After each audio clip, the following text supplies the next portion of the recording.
আসসালামু আলাইকুম। শিক্ষা একাডেমিতে তোমাদের সবাইকে স্বাগতম। এই ভিডিওতে আমি তোমাদেরকে ষষ্ঠ শ্রেণীর গণিত বই থেকে প্রথম অধ্যায় স্বাভাবিক সংখ্যা ও ভগ্নাংশ এ অধ্যায়টির অনুশীলনীর ১.২ এর ১ নম্বর ও ২ নম্বরে থাকা এই সমস্যাগুলোকে কিভাবে সমাধান করতে হয় তা তোমাদেরকে আমি দেখিয়ে দিব। আমি তোমাদেরকে আগের ভিডিওগুলোতে এই অনুশীলনী ১.২ এর জন্য ৭ পৃষ্ঠা থেকে ১০ পৃষ্ঠা পর্যন্ত যে লেখাগুলো দেওয়া হয়েছে এই লেখাগুলোকে তোমাদেরকে বুঝিয়ে দিয়েছিলাম। তোমরা যদি ওই ভিডিওগুলো না দেখে থাকো তাহলে আমাদের চ্যানেল থেকে ভিডিওগুলোকে দেখে নিতে পারো। চলো এখন আমি তোমাদেরকে দেখিয়ে দিচ্ছি তোমাদের এই অনুশীলনী ১.২ এর ১ নম্বর ও ২ নম্বরে থাকা এই সমস্যাগুলোকে কিভাবে সমাধান করা যায়। আমরা দেখতে পাচ্ছি ১ নম্বরে আমাদেরকে এখানে বলা হয়েছে ৩০ থেকে ৭০ এর মধ্যকার মৌলিক সংখ্যাগুলো লেখো। তাহলে আমরা খুব সহজেই ৩০ থেকে ৭০ এর মধ্যকার মৌলিক সংখ্যাগুলোকে লিখে ফেলতে পারি। তাহলে চলো আমরা দেখে নিই কীভাবে ৩০ থেকে ৭০ এর মধ্যকার মৌলিক সংখ্যাগুলোকে লেখা যায়। আমরা তাহলে এখানে ১ নম্বরে ৩০ থেকে ৭০ এর মধ্যকার মৌলিক সংখ্যাগুলোকে লিখব। আমরা জানি মৌলিক সংখ্যা হচ্ছে এক বা ওই সংখ্যা ছাড়া আর কোনো গুণনীয়ক থাকে না, তাদেরকে মৌলিক সংখ্যা বলা হয়। যেমন আমরা এখানে যদি ৪ লিখি, এই ৪ এর জন্য আমরা এখানে লিখতে পারি ৪ একে ৪, এরপরে হচ্ছে ২ দুগুণে ৪। আমরা এখানে দেখতে পাচ্ছি এখানে ৪ এর যে গুণনীয়কগুলো আমরা পাচ্ছি এই গুণনীয়কগুলোর মধ্যে ১ ছাড়াও আমরা আরও ২টি গুণনীয়ক পাচ্ছি। কিন্তু আমরা যদি এখানে ৩ এর গুণনীয়কগুলোকে বের করতে চাই তাহলে ১ গুণ ৩, ৩ একে হচ্ছে ৩। এখানে ৩ এর গুণনীয়কের মধ্যে আমরা দেখতে পাচ্ছি শুধুমাত্র ১ ছাড়া আর এই সংখ্যাটি ছাড়া আর কোনো গুণনীয়ক নেই। তাই আমরা বলতে পারি এখানে এই ৩ সংখ্যাটি হচ্ছে মৌলিক সংখ্যা। তাহলে এই ৪ মৌলিক সংখ্যা নয়, যেহেতু ১ ছাড়া আমরা আরও অন্যান্য গুণনীয়ক পাই। আর এই পাশে ৩ এর মধ্যে আমরা শুধুমাত্র এই সংখ্যাটি আর ১ ছাড়া আর কোনো গুণনীয়ক পাই না। তাই আমরা বলতে পারি যে সকল সংখ্যার ১ বা ওই সংখ্যা ছাড়া অন্য কোনো গুণনীয়ক থাকে না তাদেরকে মৌলিক সংখ্যা বলে। এখানে এই ৩ হচ্ছে তাহলে মৌলিক সংখ্যা। চলো আমরা ৩০ থেকে ৭০ এর মধ্যকার মৌলিক সংখ্যাগুলোকে লিখে ফেলি। তাহলে আমরা এখানে প্রথমে ১ নাম্বার দিয়ে লিখব ৩০ থেকে ৭০ এর মধ্যকার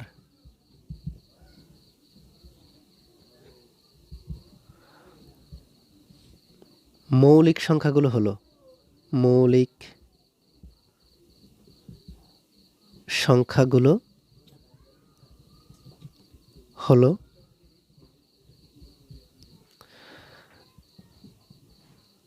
৩০ হচ্ছে এখানে যৌগিক সংখ্যা, তাহলে ৩০-এর চাইতে বড় মৌলিক সংখ্যাটি হচ্ছে ৩১, এরপরে হচ্ছে ৩৭, এরপরে ৪১, ৪১-এর পরে হচ্ছে ৪৩, ৪৩-এর পরে ৪৭, এরপরে হচ্ছে ৫৩, ৫৩-এর পরে হচ্ছে ৫৯, ৫৯-এর পরে হচ্ছে ৬১, ৬১-এর পরে হচ্ছে ৬৭।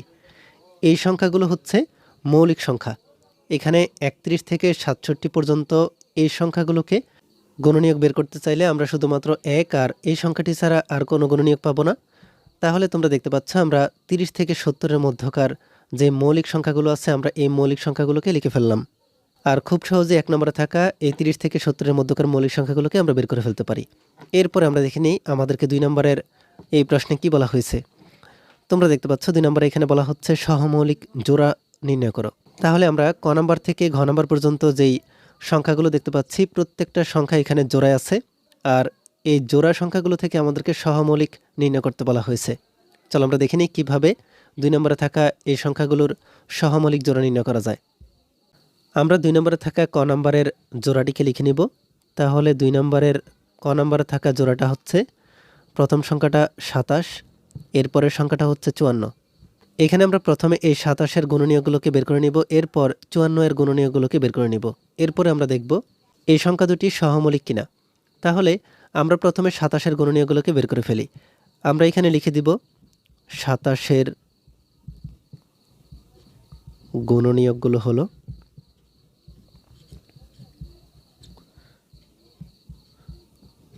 ২৭-এর গুণনীয়ক আমরা বের করে নিব। তাহলে ২৭-এর গুণনীয়ক আমাদেরকে বের করতে হলে আমরা ১ দ্বারা ২৭-কে গুণ করব, এরপর ৩ দ্বারা ৯-কে গুণ করব। তাহলে ৩ নং হচ্ছে ২৭, ২৭ একে ২৭। আমরা দেখতে পাচ্ছি ২৭-এর গুণনীয়কগুলো হচ্ছে ১, ৩, ৯, ২৭। আমরা এখানে লিখে দিব ১, ৩, ৯, এরপরে হচ্ছে ২৭। এরপরে আবার আমরা একইভাবে ৫৪ এর গুণনীয়কগুলোকে বের করে নিব। ৫৪ এর গুণনীয়কগুলো হলো, তাহলে আমরা এখানে প্রথমে 54কে লিখে 54 দিয়ে 1কে গুণ করলে আমরা পাচ্ছি 54। এরপর আমরা 27কে 2 দ্বারা গুণ করলে পাবো 54। এরপর 3 দিয়ে 18কে গুণ করলে পাবো 54। এরপরে হচ্ছে 4 দিয়ে 9কে গুণ করলে পাবো 54। তাহলে তোমরা দেখতে পাচ্ছ আমরা এখানে 54 এর গুণনীয়কগুলো পেলাম 1 2 3 4 9 18 27 54। আমরা এই গুণনীয়কগুলোকে লিখে দিব। প্রথমে হচ্ছে 1, এরপর হচ্ছে 2 3 4 9 18 27, এরপরে হচ্ছে 54। আমরা এখানে 27 এর গুণনীয়কগুলোকে লিখলাম, এরপরে 54 এর গুণনীয়কগুলোকে লিখলাম। তাহলে তোমরা এই গুণনীয়কগুলোকে আলাদাভাবে বের করে নিতে পারো। আর তোমরা 27 আর 54 লিখে এভাবে এই কথাগুলোকে সাজিয়ে গুণনীয়কগুলোকে লিখে দিবে। আমরা 27 এর গুণনীয়ক বের করে ফেললাম, এরপরে 54 এর গুণনীয়কগুলোকে বের করে ফেললাম। এখন আমরা যদি ভালোভাবে খেয়াল করি তাহলে দেখতে পাবো 27 এর গুণনীয়কের মধ্যে 1 আছে, আবার 54 এর গুণনীয়কের মধ্যেও 1 আছে। 27 এর গুণনীয়কের মধ্যে 3 আছে, আর 54 এর গুণনীয়কের মধ্যেও 3 আছে। আবার 27 এর গুণনীয়কের মধ্যে 9 আছে, আবার 54 এর গুণনীয়কের মধ্যে 9 আছে। 27 গুণনীয়কের মধ্যে 27 আছে, 54 এর গুণনীয়কের মধ্যে 27 আছে। তাহলে আমাদের সহমৌলিক জোড়া আমাদেরকে নির্ণয় করতে বলা হয়েছে। আমরা যদি কোনো জোড়া সংখ্যার সহমৌলিক নির্ণয় করতে চাই তাহলে আমাদেরকে অবশ্যই মনে রাখতে হবে আমরা যে সংখ্যাগুলোর গুণনীয়ক বের করব ওই গুণনীয়কের মধ্যে শুধুমাত্র 1-এর মিল থাকতে হবে। আমরা প্রথমে যে 1 পাচ্ছি এই 1-এর মধ্যে মিল থাকতে হবে, আর বাকি গুণনীয়কগুলোর সাথে মিল থাকা যাবে না। এখানে আমরা এই 27 আর 54 এর মধ্যে দেখতে পাচ্ছি এই গুণনীয়কগুলোর মধ্যে 1 ছাড়াও অন্যান্য যেই গুণনীয়কগুলো আছে ওই গুণনীয়কগুলোর মধ্যে মিল রয়েছে। তাই আমরা বলতে পারি এখানে এই 27 আর 54 এই জোড়াটি সহমৌলিক নয়। আমরা এখানে নিচে লিখে দিতে পারি, দেখা যাচ্ছে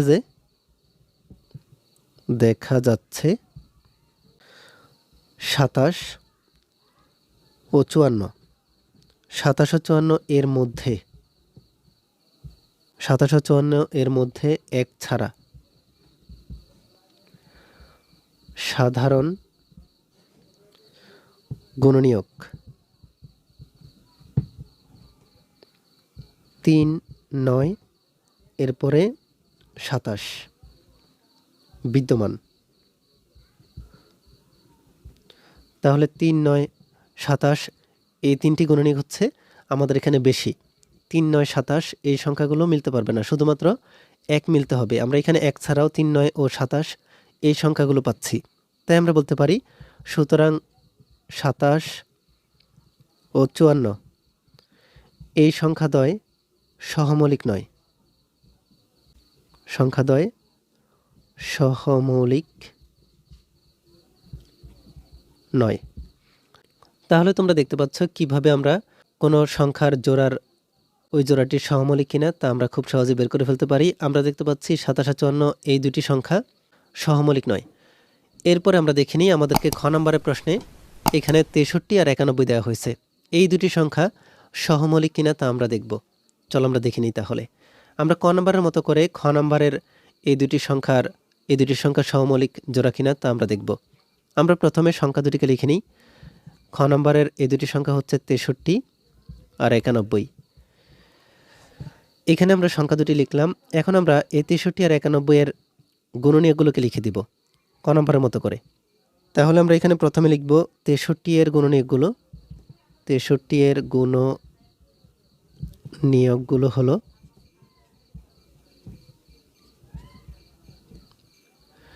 তোমরা আলাদাভাবে এই 63 এর গুণনীয়কগুলোকে বের করে নেবে। আমি শুধুমাত্র এখানে গুণনীয়কের সংখ্যাগুলোকে লিখে দেখাচ্ছি। তাহলে 63 এর গুণনীয়কগুলোতে আমরা এখানে পাবো 1 3 7 9 21, এরপরে হচ্ছে 63।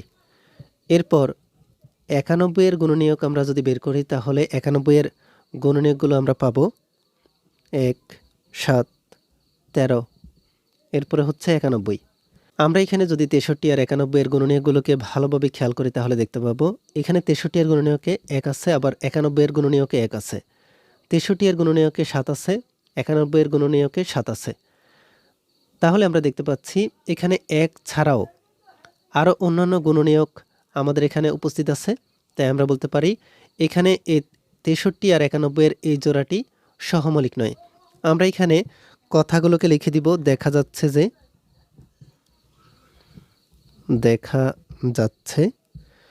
63 ও 91 এর মধ্যে 1 ছাড়া সাধারণ গুণনীয়ক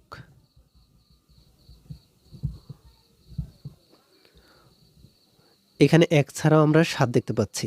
তাহলে গুণনীয়ক 7 বিদ্যমান।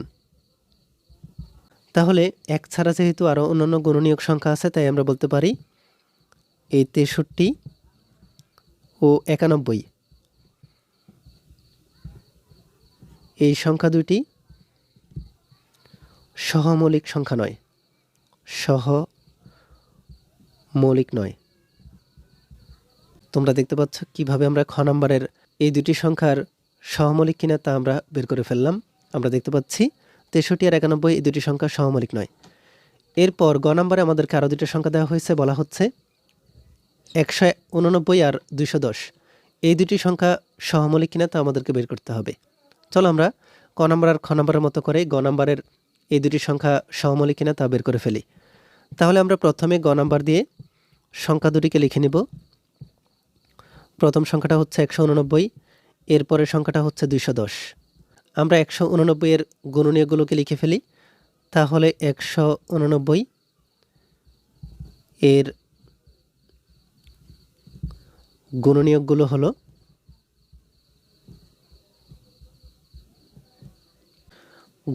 হচ্ছে 1, 3, 7, 9, 21, 27। এরপরের সংখ্যাটা হচ্ছে 63, এরপরে হচ্ছে 189। এরপর 210-এর গুণনীয়কগুলোকে আমরা লিখে নিই। 210-এর গুণনীয়কগুলো হচ্ছে 1, 2, 3, 5, 6, 7। এরপরে হচ্ছে 10, 14, 15, 21, 30। এরপরে হচ্ছে 35, 42। এরপরে হচ্ছে 70, 105। এরপরে হচ্ছে 210। তোমরা দেখতে পাচ্ছ 210-এর মৌলিক গুণনীয়কগুলোকে আমরা এখানে লিখে দিলাম। 210-এর মৌলিক গুণনীয়কগুলো হচ্ছে 1 থেকে 210 পর্যন্ত, আর 189-এর মৌলিক গুণনীয়কগুলো হচ্ছে 1 থেকে 189 পর্যন্ত। এখন আমরা যদি ভালোভাবে খেয়াল করি তাহলে দেখতে পাবো এখানে 189-এর গুণনীয়কের মধ্যে 1 আছে, আবার 210-এর গুণনীয়কের মধ্যেও 1 আছে। আবার 189-এর গুণনীয়কগুলোর মধ্যে 3 আছে, এখানেও আমরা দেখতে পাচ্ছি 3 আছে। 7 আছে, 210-এর মধ্যেও 7 আছে। তাহলে তোমরা দেখতে পাচ্ছ এখানে 1 ছাড়াও আরও অন্যান্য গুণনীয়ক রয়েছে।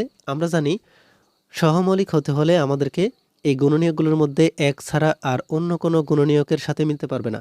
কিন্তু আমরা দেখতে পাচ্ছি এই 189 আর 210-এর মধ্যে 1 ছাড়াও অন্যান্য গুণনীয়কগুলোর মধ্যে মিল রয়েছে। তাই আমরা বলতে পারি এই 189 আর 210 এই দুটি সংখ্যা সহমৌলিক নয়। দেখা যাচ্ছে যে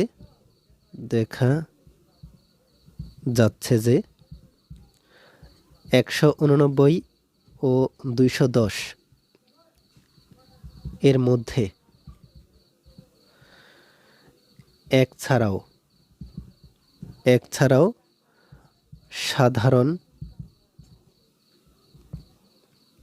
গুণনীয়ক, এখানে আমরা 1 ছাড়া 3, 7 এই সংখ্যাগুলো পাচ্ছি। তাহলে আমরা এখানে লিখে দিব 3, 7। আবার এখানে দেখতে পাচ্ছি 21ও আছে। এই 189 আর 210-এর মধ্যে 21 সংখ্যাটিও রয়েছে। তাহলে আমরা লিখে দিব 21 রয়েছে। এরপরে আমরা লিখতে পারি সুতরাং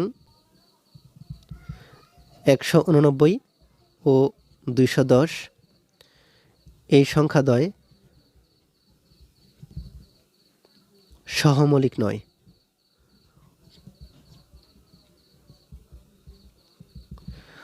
তোমরা দেখতে পাচ্ছ আমরা এখানে গ নম্বরে থাকা এই সংখ্যা দুটিরও সহমৌলিক কিনা তা বের করে ফেললাম। আমরা দেখতে পাচ্ছি গ নম্বরের এই দুটি সংখ্যাও সহমৌলিক নয়।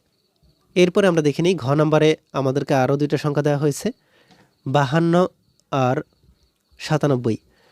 এই দুটি সংখ্যা সহমৌলিক কিনা তা আমরা দেখে নিই।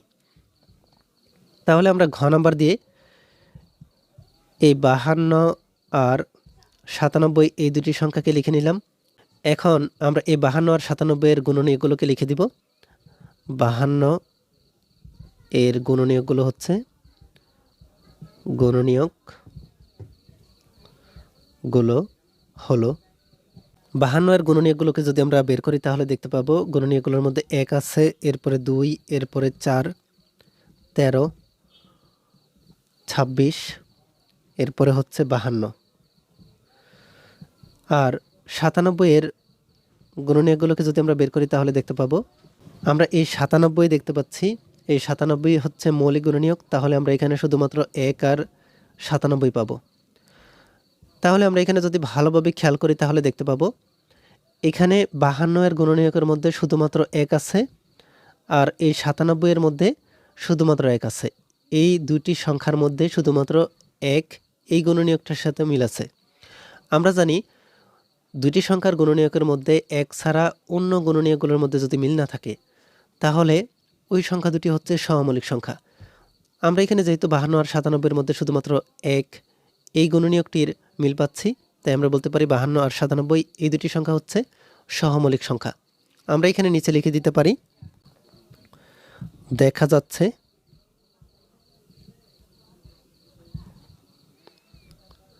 52 ও 97 এর মধ্যে 1 ছাড়া অন্য কোনো সাধারণ গুণনীয়ক নেই। সাধারণ গুণনীয়ক নেই। তাই আমরা বলতে পারি এই 52 এরপরে হচ্ছে 97 এই সংখ্যাদ্বয় হচ্ছে সহমৌলিক। তোমরা দেখতে পাচ্ছ ঘ নম্বরের এই জোড়াটি হচ্ছে শুধুমাত্র সহমৌলিক, আর বাকি ক থেকে গ পর্যন্ত যতগুলো জোড়া আমরা দেখতে পেয়েছি প্রত্যেকটা জোড়া হচ্ছে সহমৌলিক নয়।